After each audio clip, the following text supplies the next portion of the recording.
ஒரு மகிழ்ச்சியான செய்தி. இதயம் நல்லெண்ணெயின் விலை லிட்டருக்கு ரூபாய் 105 குறைஞ்சிருக்கு.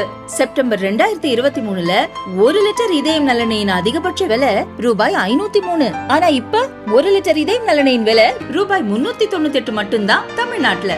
அப்ப இனிமே எல்லாரும் இதயம் நல்லெண்ணெய் வாங்கலாம் இல்ல? பொங்கல் பண்டிகையை ஒட்டி தமிழகத்தில் 454 கோடியே 11 லட்சம் ரூபாய்க்கு மதுபானங்கள் விற்பனையாகியுள்ளது. தமிழகத்தில் 4500க்கும் மேற்பட்ட டாஸ்மாக் மதுபான கடைகள் இயங்கி வருகின்றன.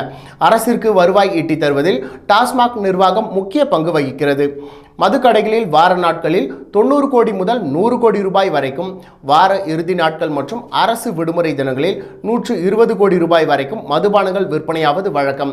பொங்கல் பண்டிகையை ஒட்டி கடந்த 13ஆம் தேதி 185 கோடியே 65 லட்சம் ரூபாய்க்கும், 14ஆம் தேதி 268 கோடியே 46 லட்சம் ரூபாய்க்கும் என 2 நாட்களில் மொத்தம் 454 கோடியே 11 லட்சம் ரூபாய் அளவிற்கு மதுபானங்கள் விற்பனையாகின. கடந்த ஆண்டு பொங்கல் பண்டிகையின் பொழுதும் 450 கோடி ரூபாய்க்கு மேல் மது விற்பனையாகியது.